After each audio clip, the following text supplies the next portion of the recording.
Good morning. Slept in a little late. It's about 8 o'clock. This is a view from my back windows. Got a little cold last night, but I stayed cozy under the heating blanket and big fluffy blankets. I'm gonna get up and get moving. Now that it's daylight, check out this camp spot.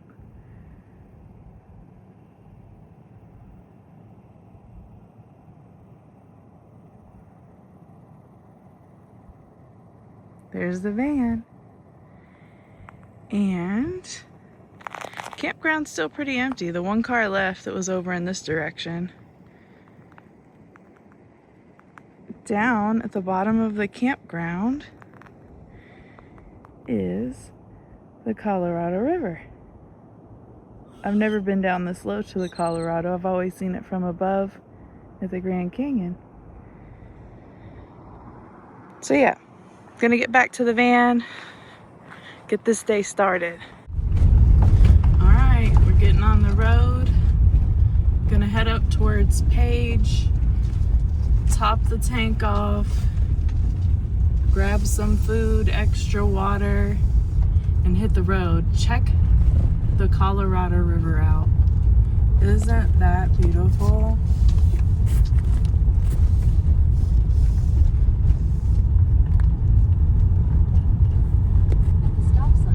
I didn't realize that there was the far end of this campground.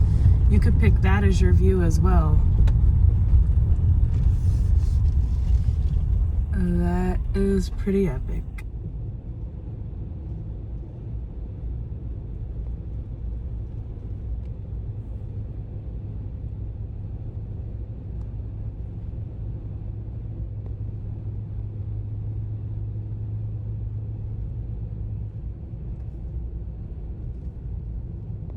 All right, we are stopping here at Horseshoe Bend.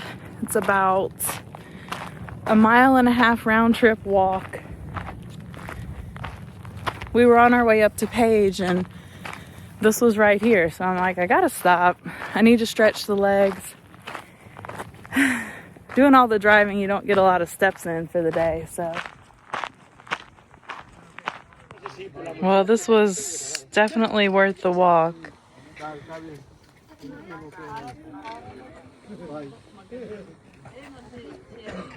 And the $10.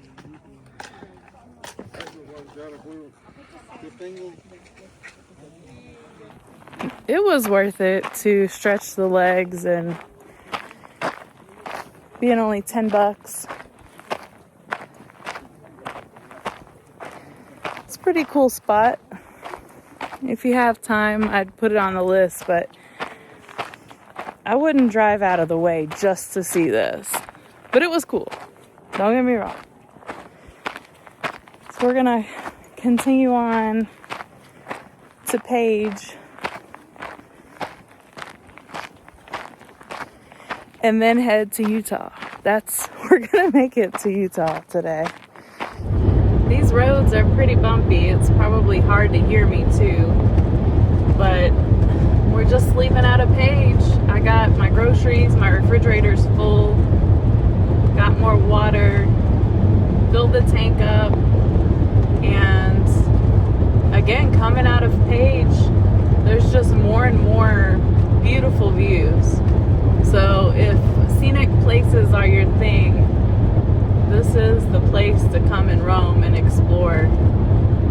Right now I'm passing by Antelope Canyon. That's another point of interest that a lot of people go to. We just don't have time for that. I'm really trying to get to Utah today. I'm trying to hold the camera still. Hopefully you can hear me and hopefully it's not too bumpy. So anyways, we're headed towards Utah. If our timing is right, I'm thinking I'm gonna try the Moki Dugway. I think that's what it's called. It's this really epic drive up to a beautiful place to camp, and is all-wheel drive. But there's portions of this, a lot of it, where you have to go off the pavement. So I'm a little nervous about that part. But I've checked the trail ratings and the road ratings, and even those portions, it's rated like a 1, an easy, that most four-wheel drive or all-wheel drive vehicles should be able to make it in dry conditions. So I think that's what we're going to shoot for, as long as we don't run out of daylight. So it looks like it's 2.5 hours basically to get over to that area. So we're going to drive, see what other beautiful mountains on the way, and I don't know if there's any other real points of interest between here and there, but if so, I'll check back in with you guys.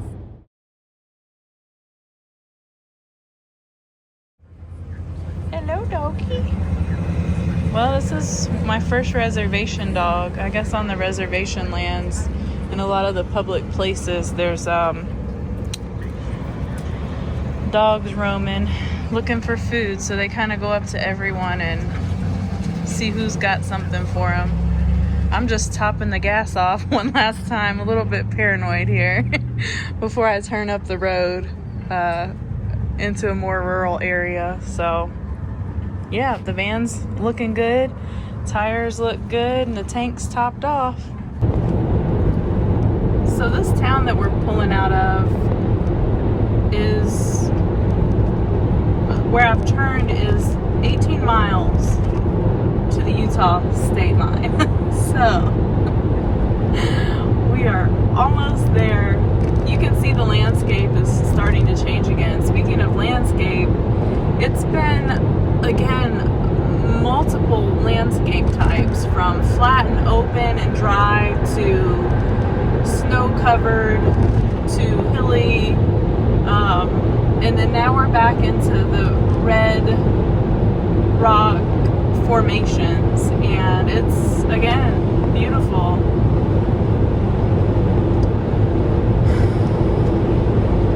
So I do have a full tank of gas.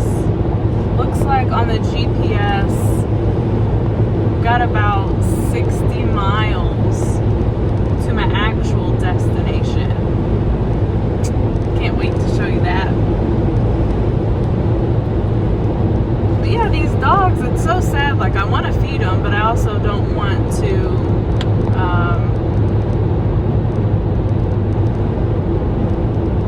you know, disrupt their normal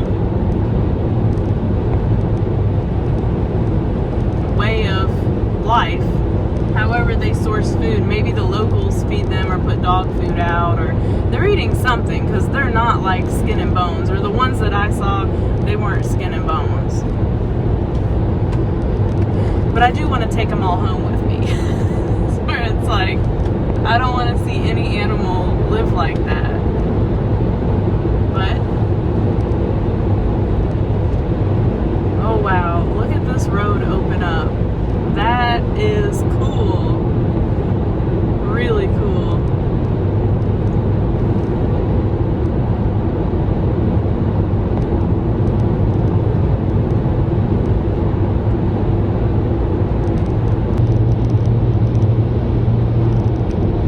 Do you guys see this? We're not quite to the state line yet, but oh my goodness. This must be Monument Valley. Has to be.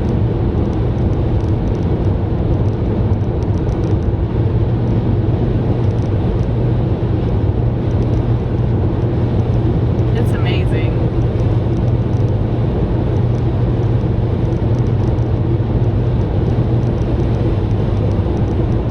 And then you start to wonder, like, when you look at these formations, how did they get there? How did they get shaped like that? And I know it's like years of erosion and wind and water, but still, it's, I don't know, it's so cool. Notice how red the dirt is. I think it's like clay. Don't quote me on that.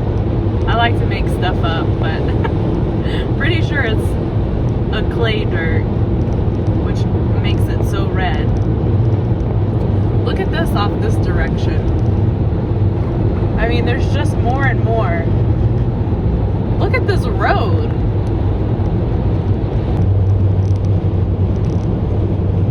Monument Valley. Oh my. I think this is it. I see the Utah sign. We finally made it. We finally made it. Utah! Oh, and it's beautiful. It's so beautiful. Alright, so let's see. We're still going straight.